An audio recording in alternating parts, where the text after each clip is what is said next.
Assalamualaikum warahmatullahi wabarakatuh. Jumpa lagi dengan saya Ayu Sofiati, calon guru penggerak dari Kota Batam angkatan ke-11.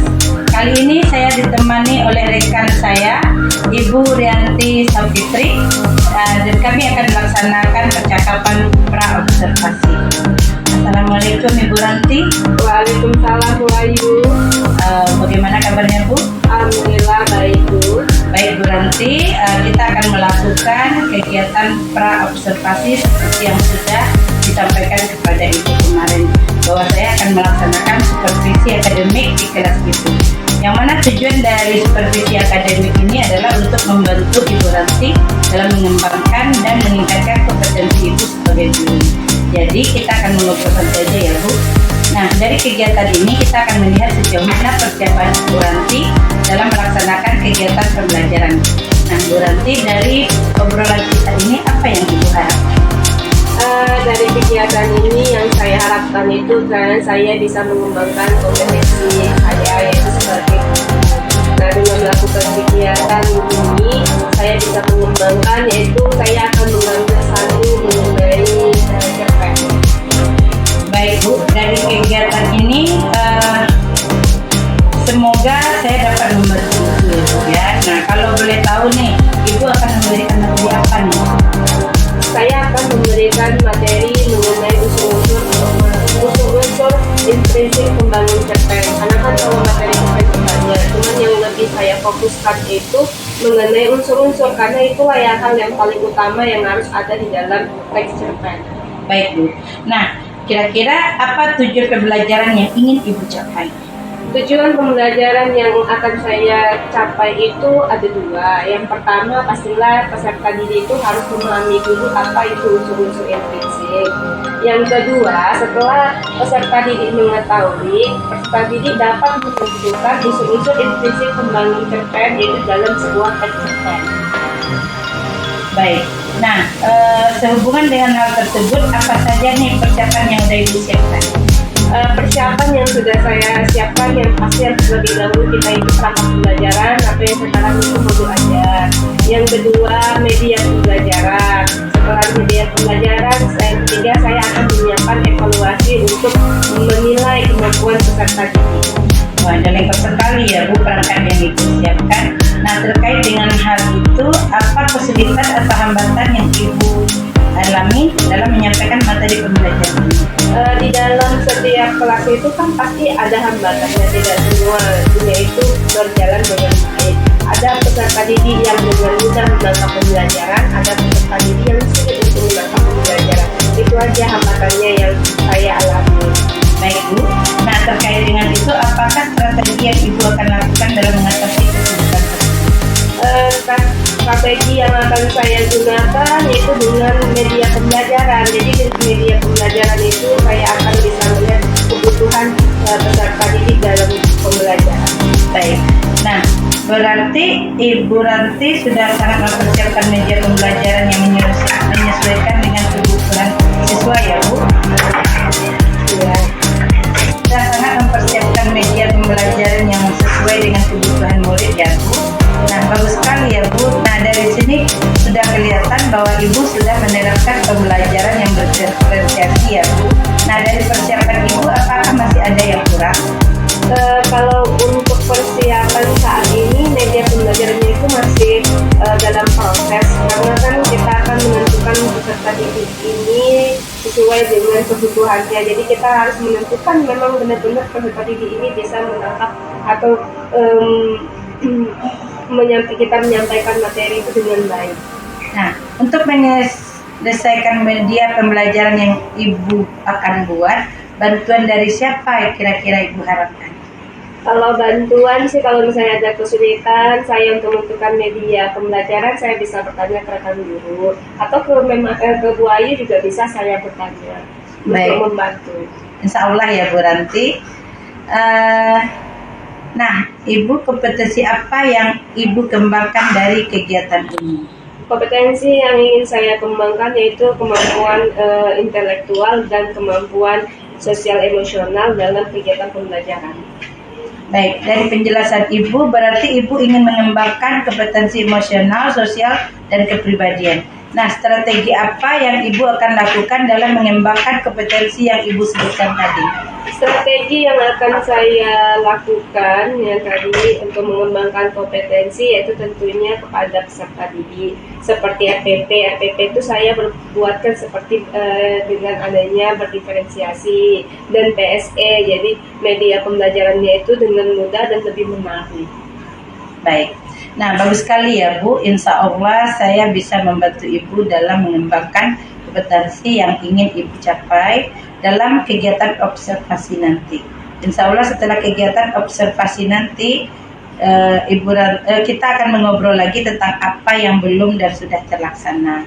Rencana pengembangan diri Ibu Ranti, untuk itu rencana pelaksanaan kita akan laksanakan observasi besok sesuai dengan yang sudah kita sepakati ya Bu. Baik, demikianlah kegiatan coaching supervisi akademik di tahap pra observasi bersama Ibu Ranti. Sekian, terima kasih. Assalamualaikum warahmatullahi wabarakatuh.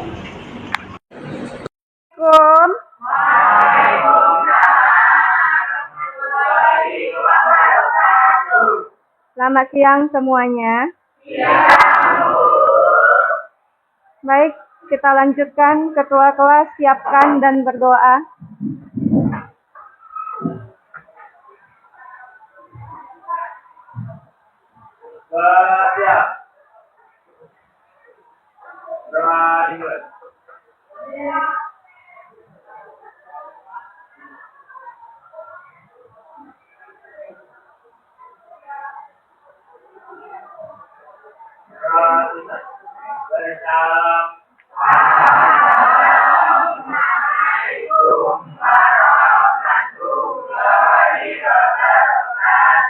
Waalaikumsalam warahmatullahi wabarakatuh.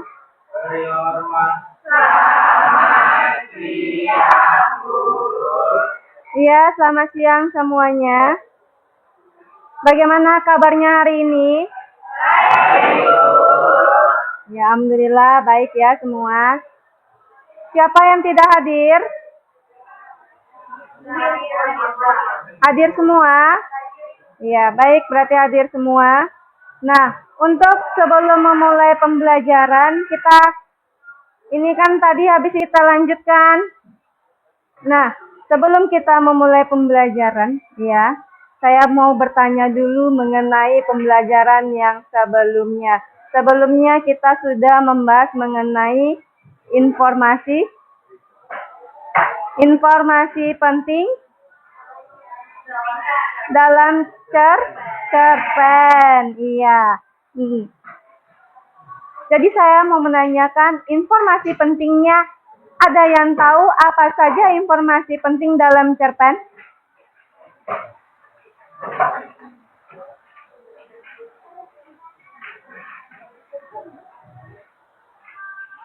Ya, silakan Kak.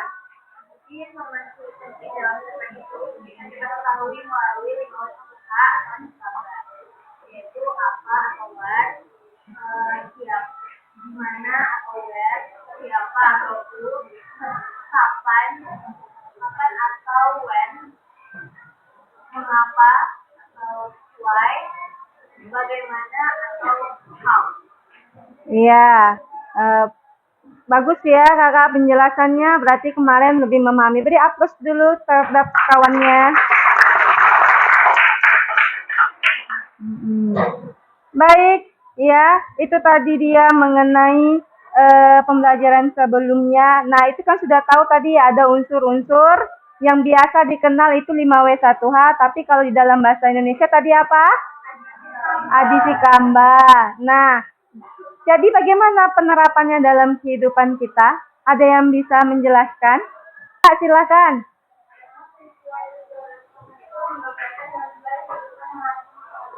Iya, jadi adanya nilai-nilai dalam kehidupan masyarakat. Ya, beri aplaus buat temannya. Nah, jadi itulah penggunaan unsur-unsur yang informasi penting dalam cerpen itu ada unsur-unsur. Unsur-unsur itu kita terapkan untuk kita bisa melihat nilai-nilai yang ada terkandung di dalam dalam cerpen bisa kita terapkan di dalam kehidupan kita sehari-hari. Baik, ya. Nah, materi selanjutnya kita akan masuk mengenai unsur-unsur intrinsik. Dalam unsur cerpen itu biasanya ada dua, unsur intrinsik dan unsur ekstrinsik. Sebelumnya saya mau tanya dulu, ya. Kita lihat di depan. Nah, cerpen. Ada yang tahu apa itu cerpen? Angkat tangannya. Ya Kak, silakan.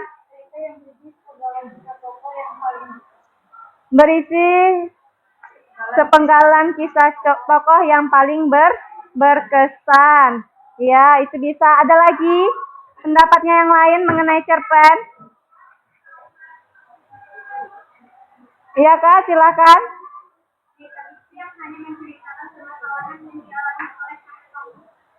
Cerita fiksi yang dialami permasalahannya hanya dari satu tokoh. Ya. Nah, ini dia, sama dia. Ya, ada permasalahan-permasalahan yang dialami oleh satu tokoh. Cerita cerpen ini juga hanya bisa kita baca dalam sekali duduk saja. Karena jumlah katanya berapa?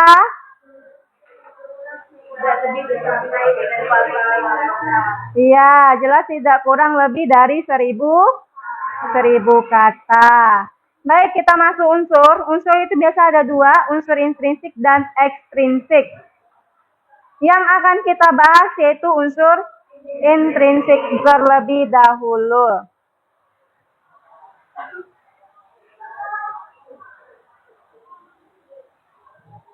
Unsur yang pertama adanya tema. Nah, unsur yang pertama adanya tema. Ada yang tahu apa itu tema? Tunjuk tangan. Iya Kak, tema apa? Berarti gagasan utama yang menjiwai seluruh cerita. Ada lagi pendapat lain? Atau sama dengan temannya? Sama. Nah, tema ini dia berkaitan dengan tulisan yang dibuat oleh penulis. Sebelum penulis membuat cerpen, dia harus tahu dulu mengambil tema mengenai apa. Jadi keseluruhannya ini menyangkut soal permasalahan-permasalahan yang menjiwai keseluruhan cerita. Bisa itu mengenai kemanusiaan, kasih sayang, dan persahabatan. Unsur yang kedua apa? Ya, alur atau plot. Ada yang tahu apa itu alur? Silakan Kak. Alur atau plot adalah jalan cerita yang mempunyai hubungan sebab akibat dalam kegiatan peristiwa. Alur merupakan hubungan sebab akibat dari rangkaian peristiwa. Ada jenisnya Kak? Ada berapa jenisnya? 3. Siapa bisa menjelaskan jenis dari alur? Jenis dari alur? Ada yang bisa menjelaskan? Iya, silakan Kak.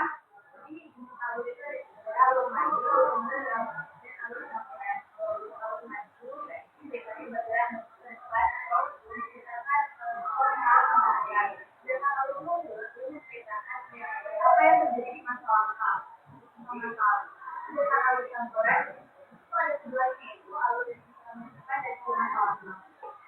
Berarti alurnya ada 3. Nah, ya, alurnya ada 3. Ada alur maju. Alur maju disebut juga dengan alur progresif. Kalau alur mundur disebut juga dengan alur sorot balik. Alur campuran maju mundur. Nah, itu baru 2 unsur intrinsik. Selanjutnya unsur intrinsiknya yang satu lagi unsur apa? Latar. Ya. Ada yang bisa menjelaskan mengenai latar?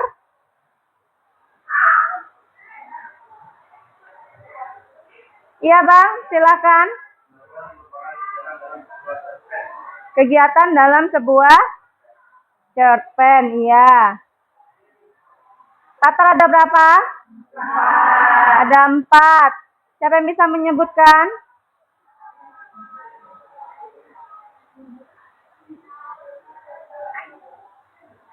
Ya, silakan Kak.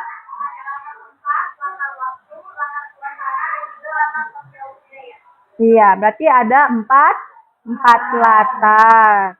Nah, selanjutnya setelah latar, ya, apa lagi yang Kak? Tokoh atau penokohan. Apa bedanya tokoh dan penokohan?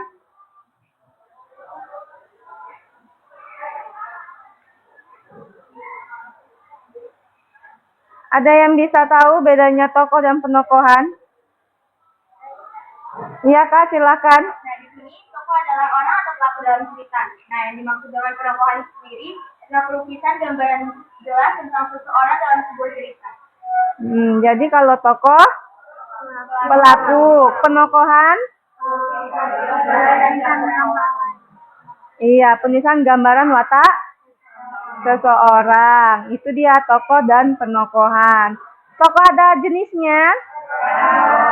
Ada berapa jenisnya? 2. Siapa yang bisa menjelaskan? Apa saja jenis tokoh? Ya, silakan Kak.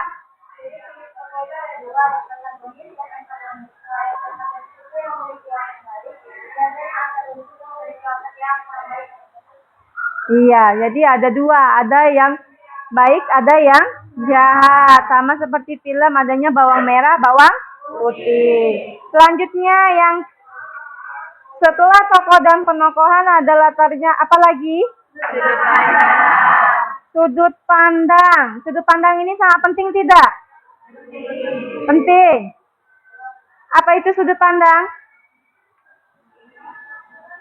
Cara atau pandangan yang digunakan pengarang sebagai sarana untuk menyajikan tokoh. Cara Atau pandangan yang digunakan pengarang untuk sebagai sarana untuk menyajikan tokoh. pandangan atau cara untuk sarana menyajikan Untuk pengarang, cara atau pandangan yang digunakan pengarang sebagai sarana untuk menyajikan tokoh, tindakan, latar atau berbagai peristiwa. tindakannya yang bagaimana Kak?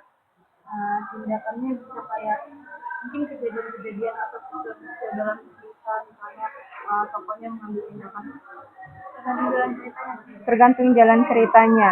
Jadi sudut pandang ini dilihat dari Ada 3 Bu. Ada Bisa 3. dari orang pertama, orang ketiga, dan sudut pandang campur. Orang pertama apa? Sudut orang pertama itu aku. Aku. Sudut pandang yang berikutnya apa? Bisa iya, dia, atau mereka. Itu sudut pandang orang Tiga. ketiga. Terus Untuk campuran itu sudut pandang campuran biasanya sudut pandang orang ketiga yang membutuhkan kreativitas penulis. kreativitas penulis. Berarti dia campuran. Dia menggabungkan dua sudut pandang, Mbak. Sudut pandang orang pertama dan orang ketiga. Oh, berarti ada 2 sudut pandang, orang pertama dan orang ketiga. Nah, jadi itu dijelaskan sama kawannya, sudut pandang itu ada 3. Sudut pandang orang yang pertama, orang ketiga, dan campuran.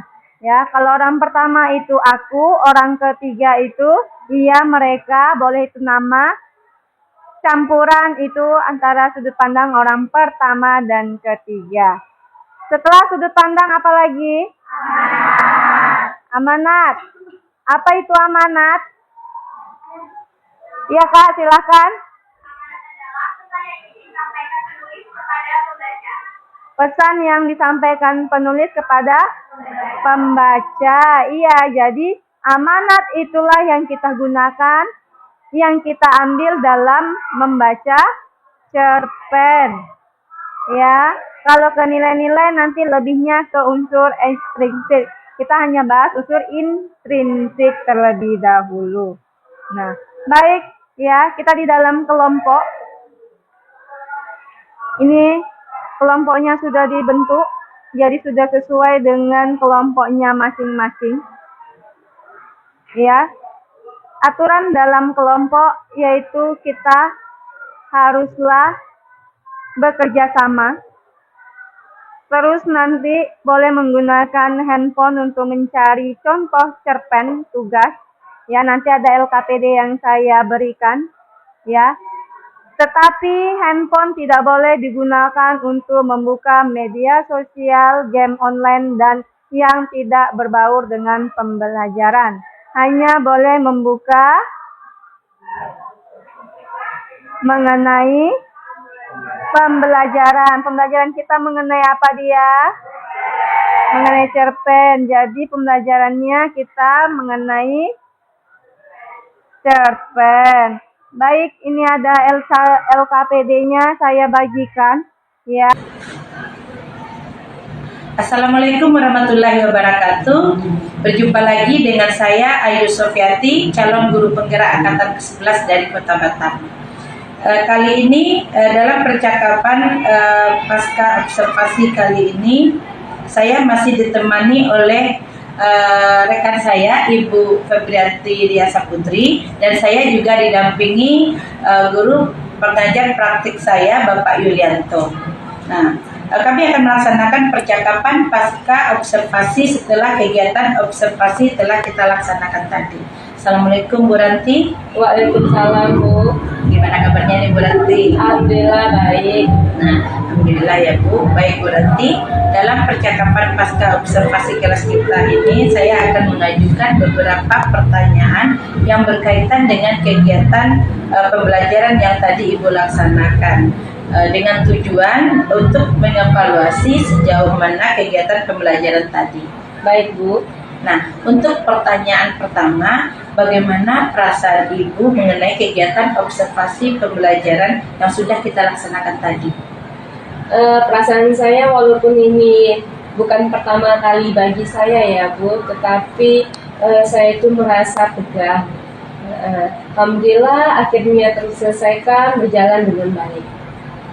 Alhamdulillah ya Bu. Nah, bisa diceritakan kembali Bu Ranti area pengembangan yang Ibu lakukan di dalam kelas dan langkah-langkah atau tahapan-tahapan pembelajaran sudah Ibu lakukan tadi, kira-kira apa saja?